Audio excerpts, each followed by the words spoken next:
Welcome back. I'm Chan the Tech Man, back with Uru Live. Thank you for tuning in. I know you're going to have a good time watching this video. I love making them. I'm going to drop some pellets first, then do some reading. And it don't sound right, does it, dropping pellets, but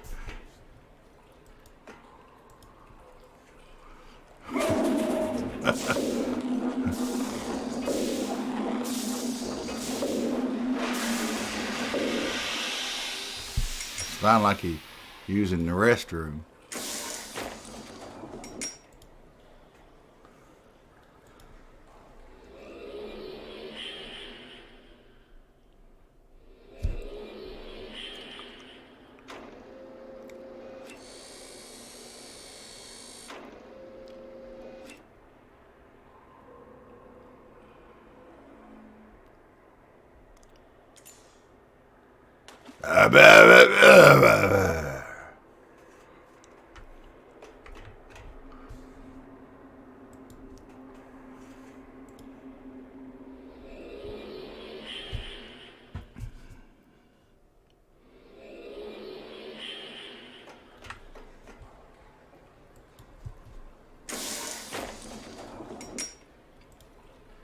Don't click on it pretty soon, they drop through.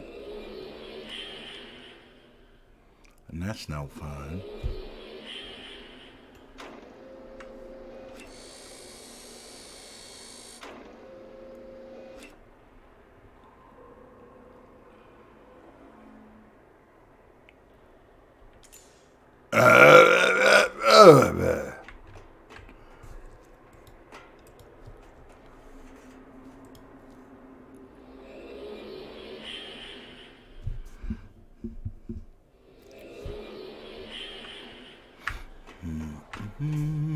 Hopefully, there won't be too much reading left.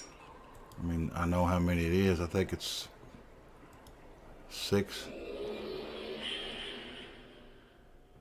left, but I hope they're not very long.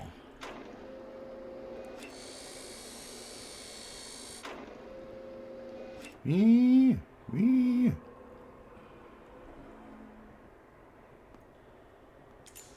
Plop.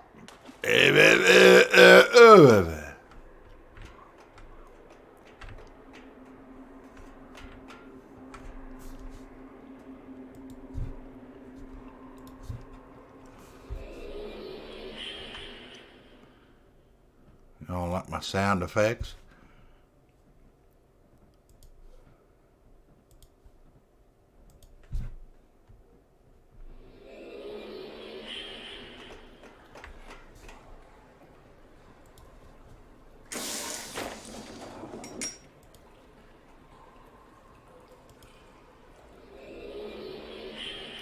After this and one more.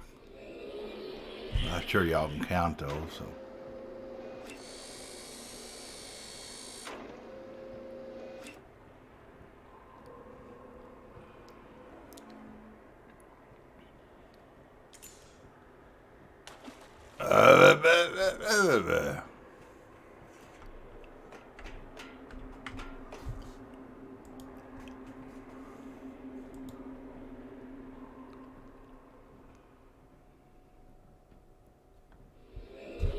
I wonder if be my luck that these points don't add up. Yeah, they do.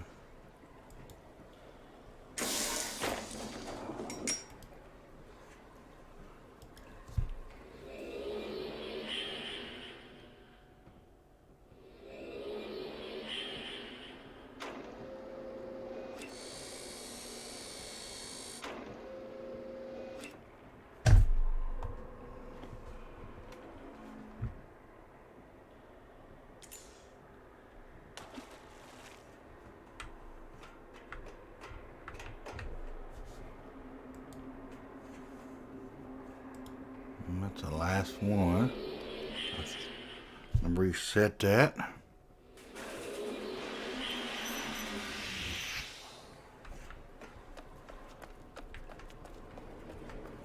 And start again.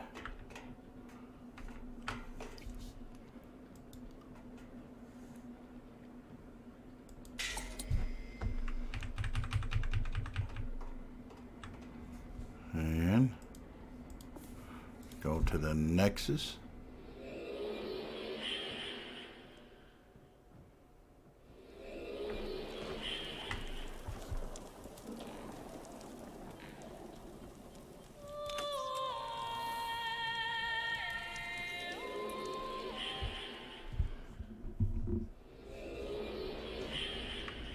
If you go straight forward, you can click on that.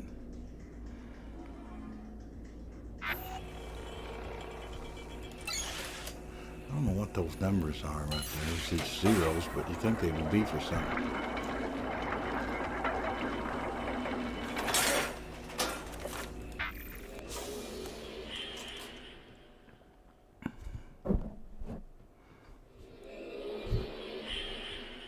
Let's go. I think we got 1, 2, 3, 4, 5, 6 is left. That was right.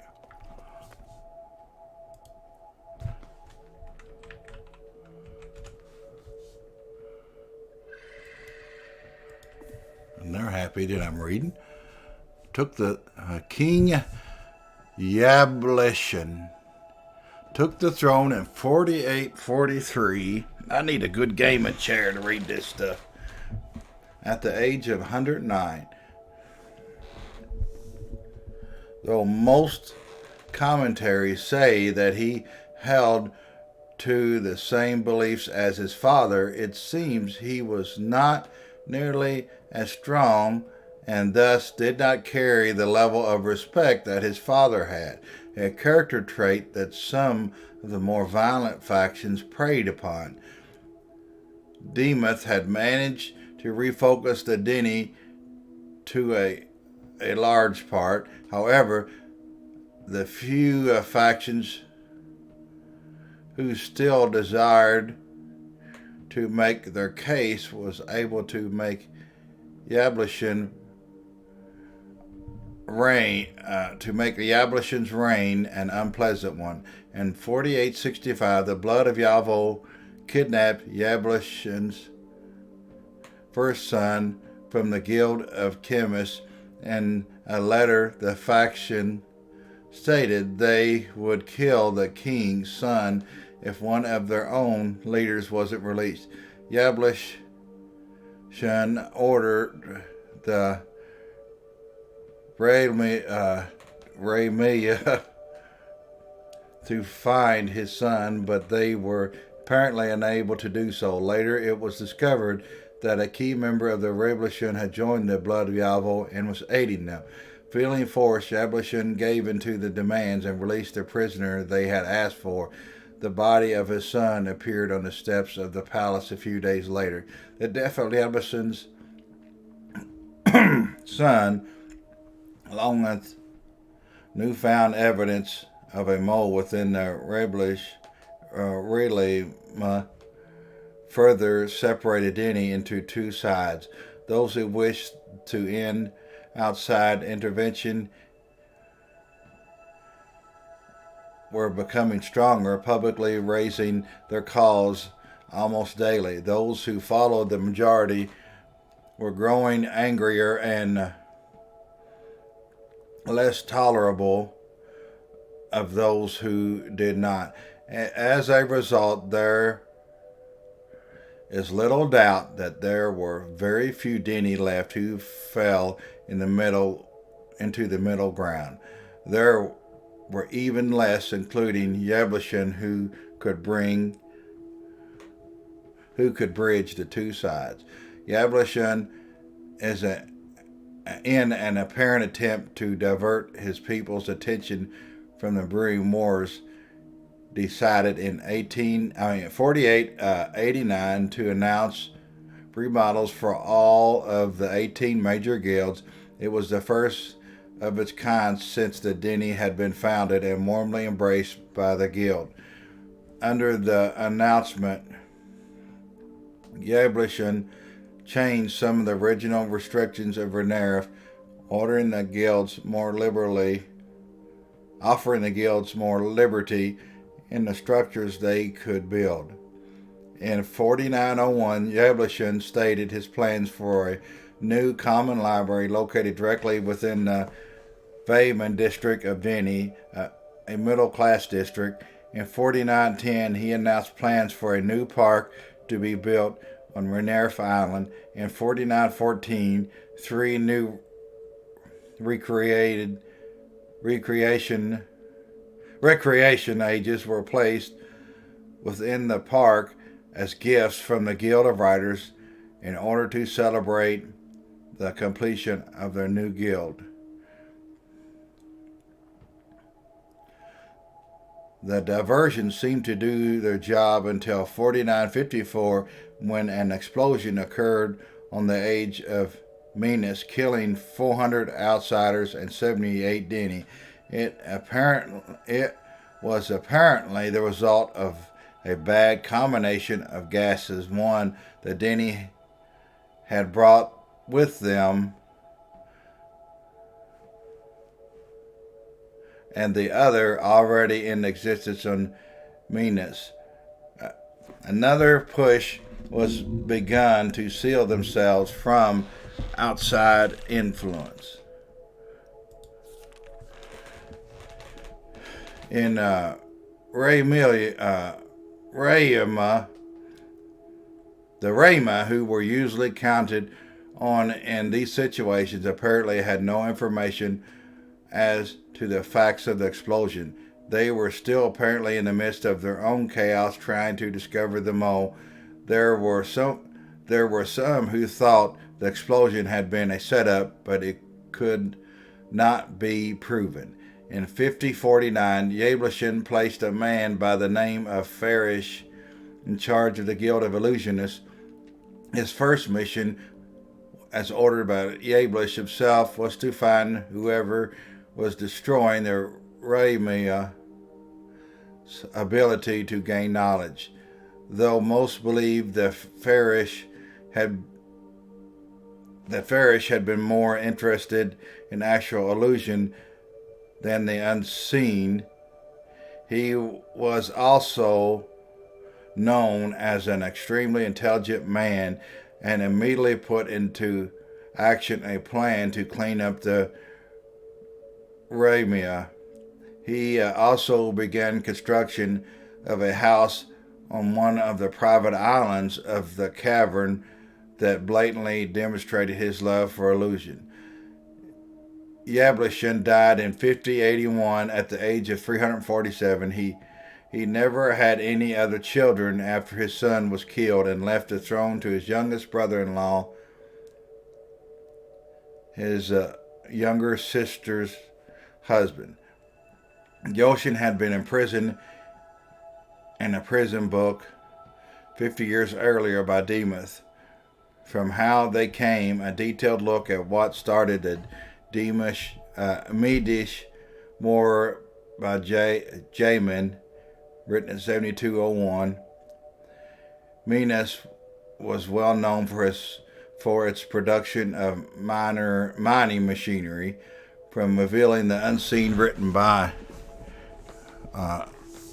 Bershant, wherever, I don't know how you pronounce it. I want to see what I could.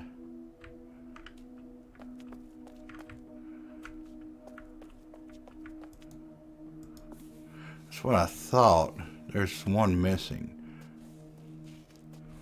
there, and it seems like those that are missing,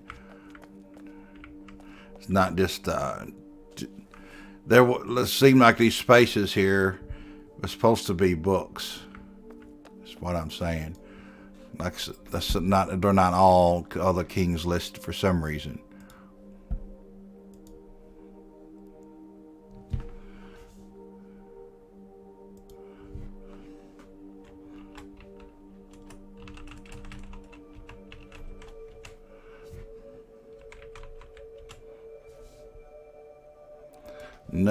King Eamon.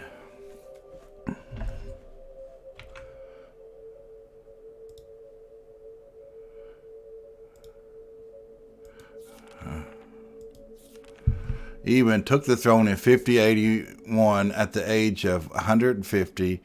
2 years after his coronation, two members of the Rayima mysteriously disappeared and were never seen again. Farish became a silent hero in the key members of the government, and the factions were again quieted, knowing they were being watched. Key members of the government were often seen at parties taking place in Farish's mansion, and rumors of puzzle rooms and secret halls grew throughout the city. The house itself, located on Katha Island, was becoming one of the more talked about buildings in the entire cavern. In 5093, two members of a cult known as Wandini were proven guilty for the explosion that had occurred earlier in Minas. Both were permanently imprisoned. At the same time, Eamon, along with the Guild of Caterers, announced the completion of two new food ages, one of which was run solely by outsiders and produced new food sources.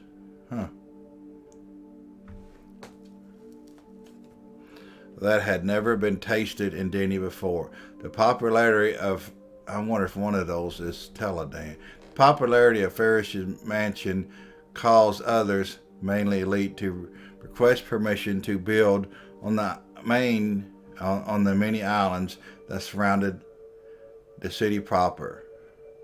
In 1595, Eamon decided to sell many of the islands that up to that point had been government property. Records indicate the sale of over 23 of the islands in 1 year to private citizens who could afford their heavy price tag. In 5102, disaster hit the family of Farish in the mysterious death of his daughter. Official city guards records say she awoke in the middle of the night claiming to see spirits and jumped from her bedroom window to her death. Rumors abounded as to the true cause. Some thought the house was haunted, while others, mainly government, thought she might have been a target of factions. Probably so. Perhaps the most damaging rumors dealt with the Watcher. In words, he had described similar events taking place, and such a public event caused many to begin to study his words again. It was the beginning of the philosophical chaos. Philosophical chaos yet again. That's the right word. Farish left the house a year after the death of his daughter, claiming to be unable to live with the memories of his daughter. The house was given completely, although no one knew it at the time, to the Rayima. Rumors of dark shadows in windows and boats silently roaming towards the island. Boats, I almost said boots, by silently rowing towards the island fueled the idea the house was haunted. It appears that after the Rayima controlled the house, Eamon himself often made visits, recommending a number of renovations, tunnels, etc., that he thought would aid them in their cause. In 5202, a public ferry system was approved by Eamon. We saw that in the docs, offering much more frequent access between the islands. the city proper, and the surrounding smaller islands. One of those islands Ema gave to the minor guild of artists, musicians, and actors who turned it into a cultural center. In later years, the center often hosted outside concerts, plays, etc. on the water. 4 years before Ema's death, the Guild of Stonemasons announced Derethan, the substance, had been produced in a laboratory for the first time and was the start of much improved construction techniques. Ema died in 5240 at the age of 309, leaving the throne to his firstborn son. This was not public information in around 6000. However, the discovery of the moles was well known in the highest circles of government. From Haunted by Her Cries, Sheemish and Huron became known for a large variety of fruits and vegetables that naturally grew on each. From Haunted by Her Cries, written by in 5120, words has numerous references to dreams and mourning in the streets, which many interpreted to describe the death of Farish's daughter. Derethan was a lightweight stone which proved to be extremely strong.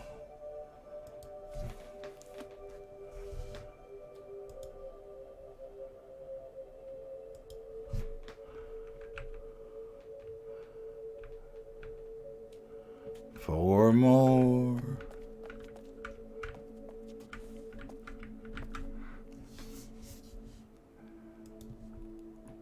Let's do the AFK.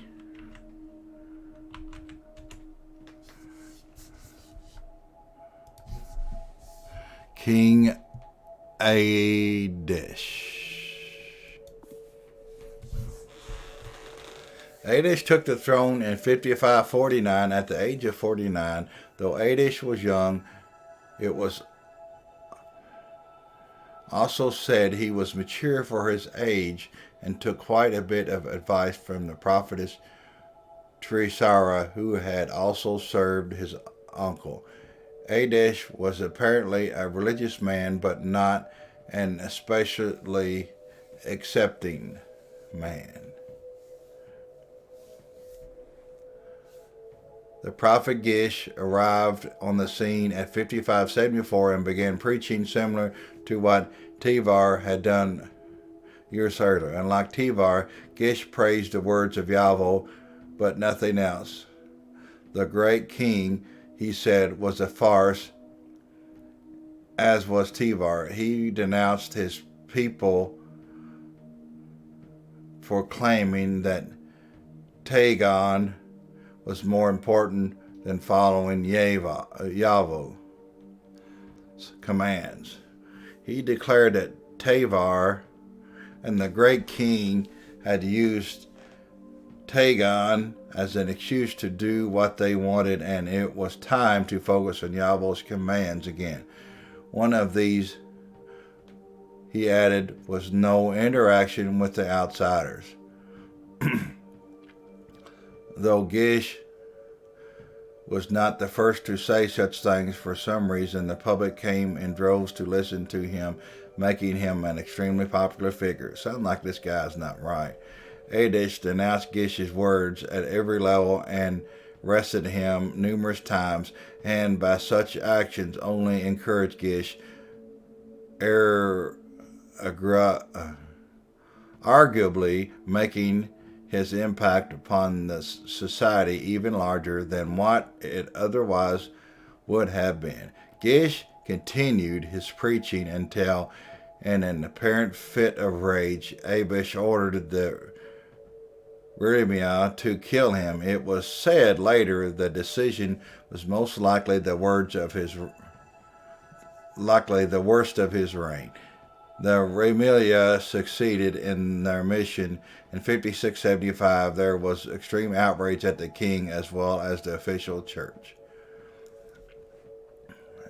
exactly as Kish had taught, Adesh had justified killing the man strictly against the law of Yahweh because he felt there was something more important that was justified because of Tagay. Gish became a martyr and those who followed him increased. Adesh made attempts to draw his people back, but it was too late. There were apparently a few people, even ardent followers of the great king, who could agree with his decision. In fact, it was rumored that it was one of Adesh's close advisors who killed him in 5701 at the young age of 201.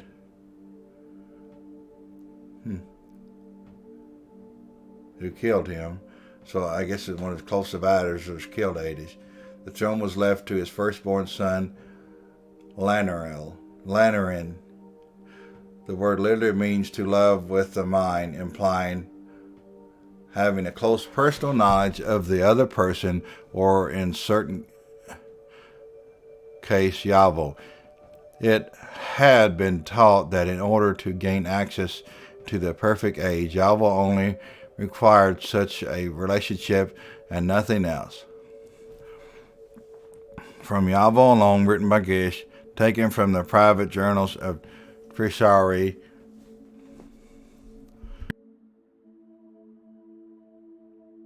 It was, in fact, Trishari who convinced Adesh to make the order.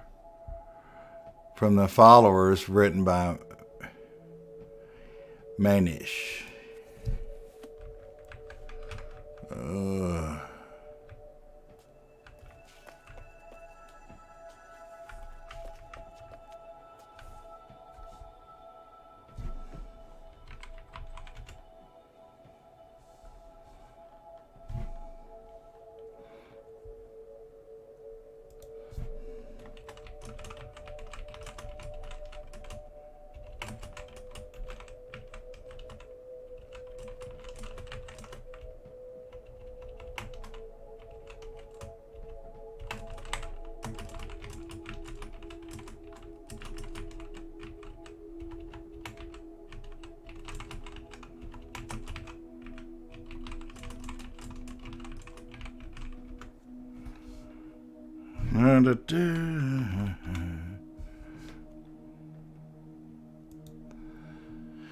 King Lanarin.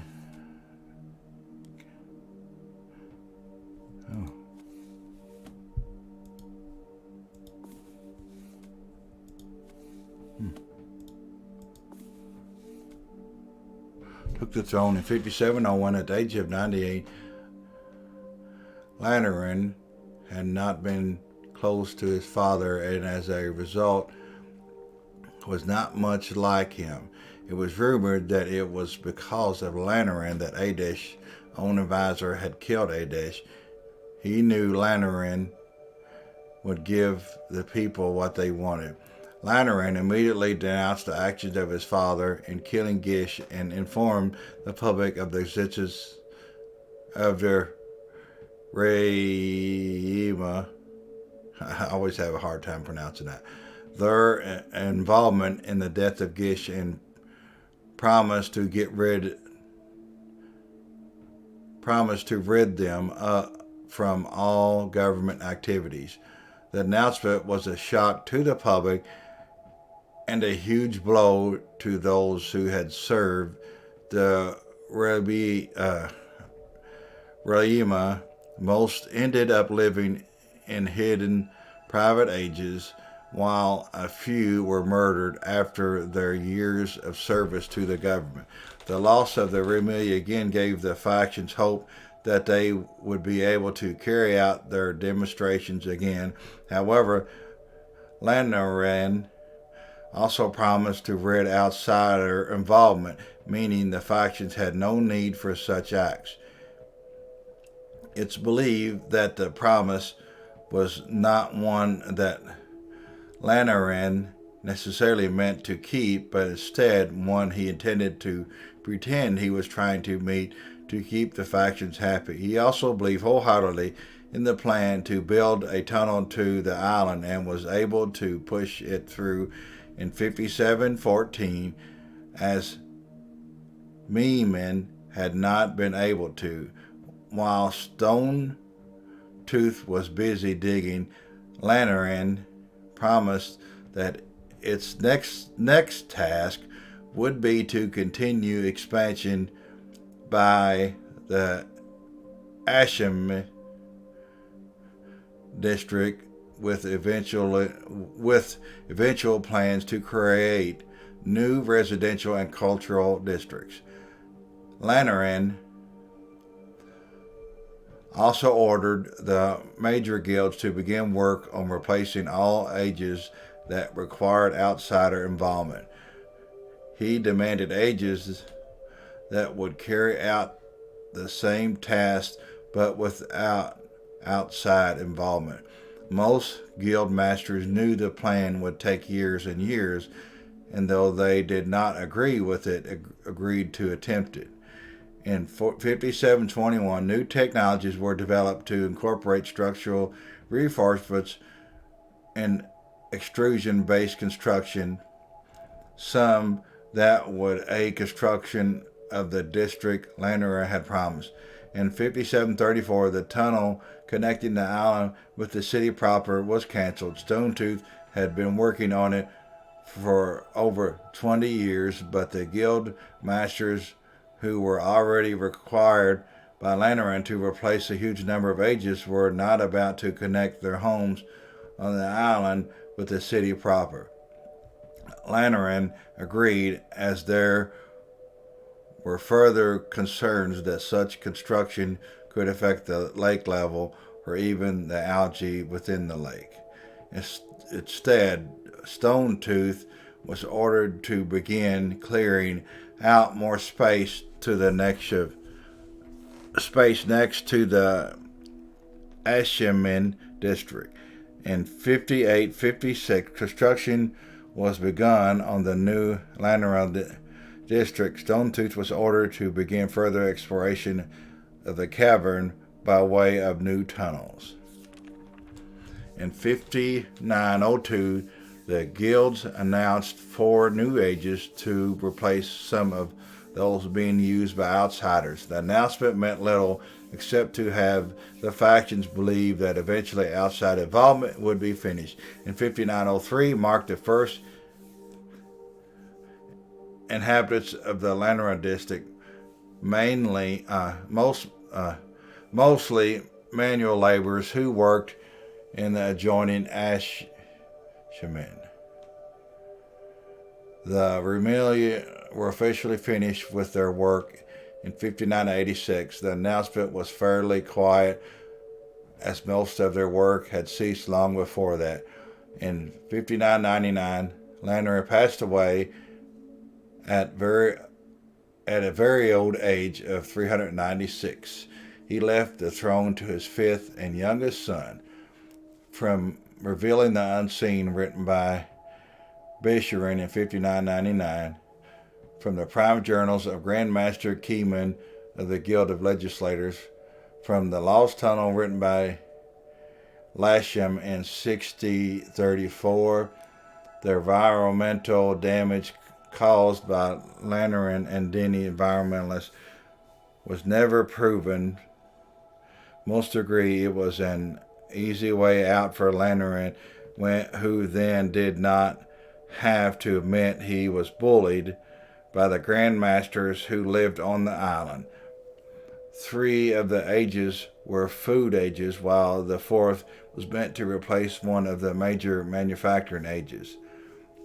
In reality, none of them were never used to the extent the ages they were replacing had been used. One of those is probably Teledan or something.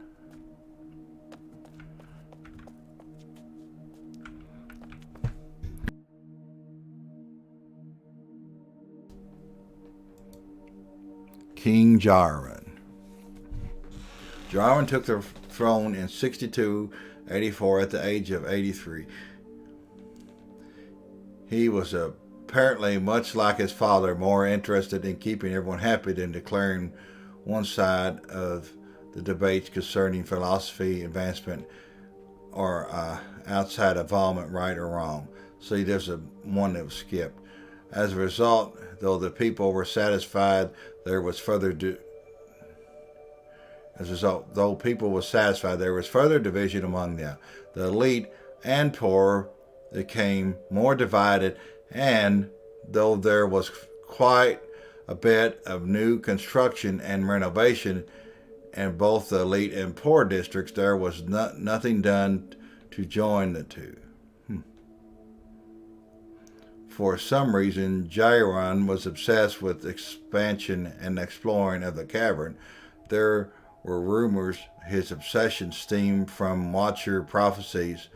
One in particular stated, because of tunnels, Denny has changed forever. Jaron never said what drove him, but throughout his reign, he pushed the Guild of Miners,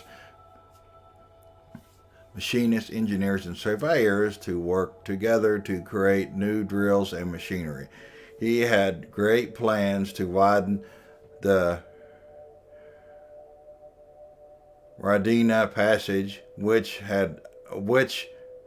when opened, would allow for further expansion.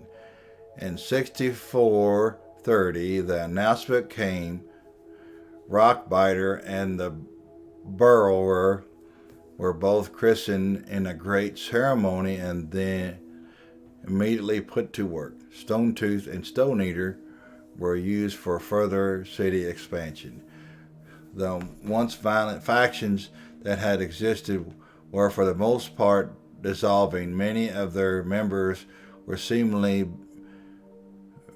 beginning to call themselves followers of Yavo and Gish, as Gish had been.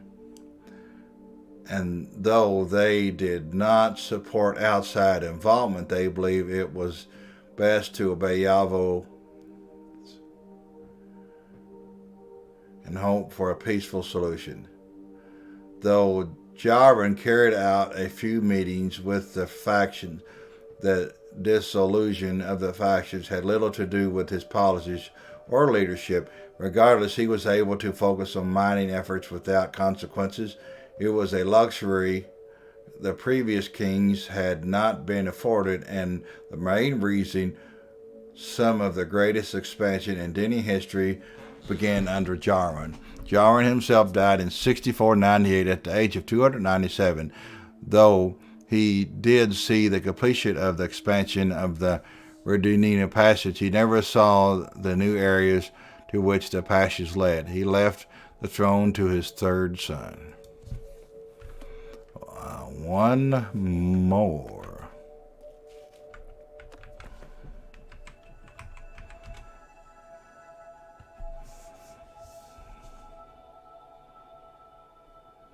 I guess they're leaving.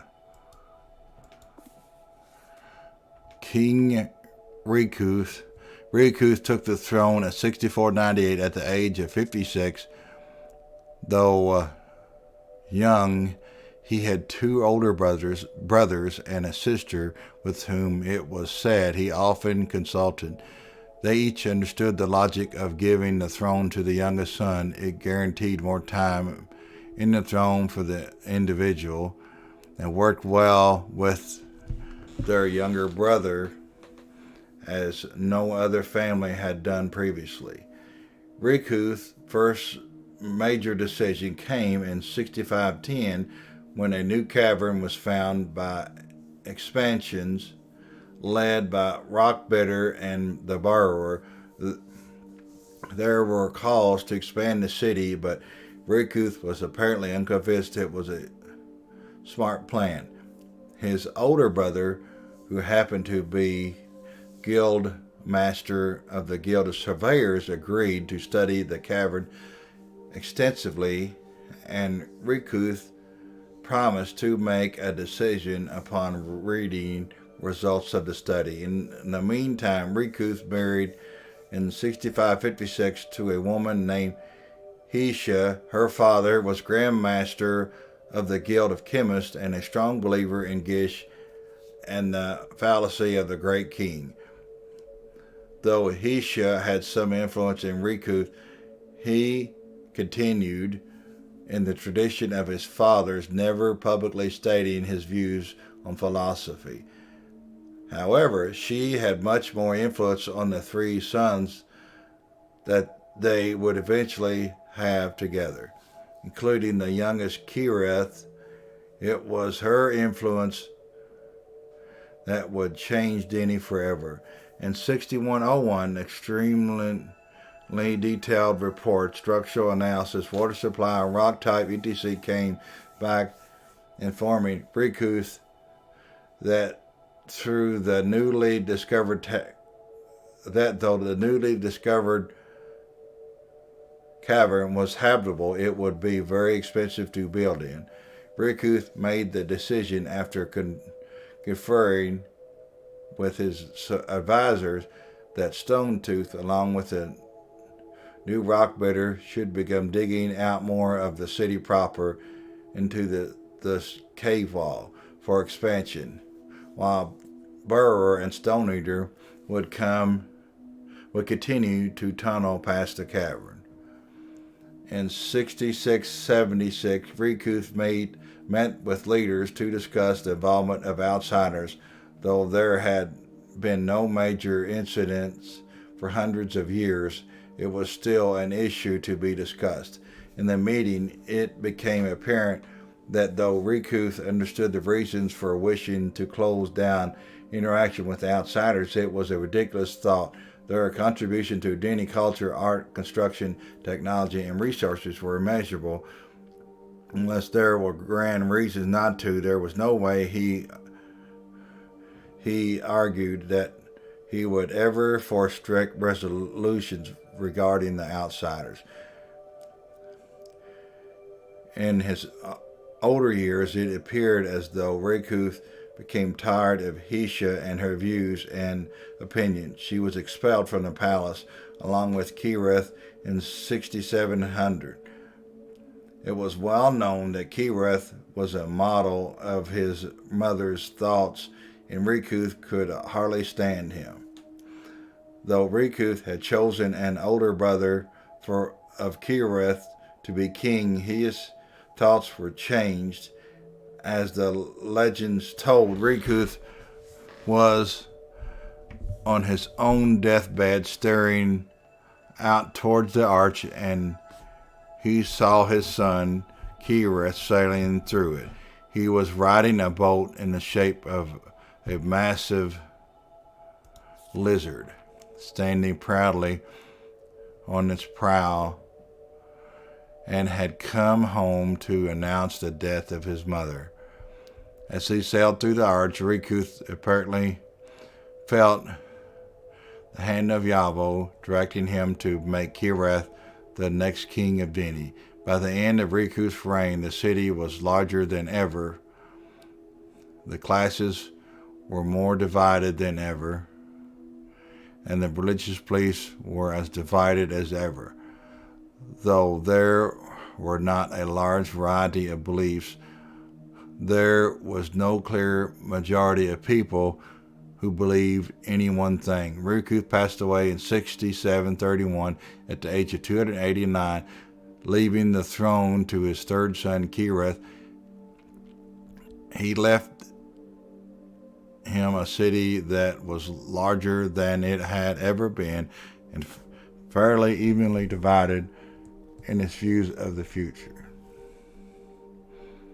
Years later, it would be a forceful argument for council rulings. From The Last King, written by Yumish in 7002. From How They Came, a detailed look at what started the Demish War by Yumish, written in 7201. From The Last King, written by Yumish in 7002.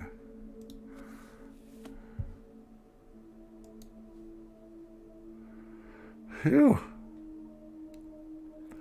Well, I finished the readings of the Book of Kings. So that is all of those. So we'll end this video. I'm Chan the Tech Man. I want to thank you for tuning in.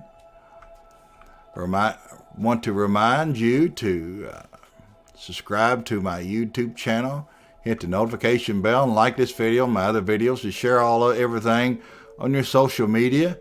I encourage you to do that, and ask other people to subscribe. And share my website and go to it. It's chansmith.me. It's chansmith.me. I encourage you to do that. And thank you very much, and thank you for tuning in.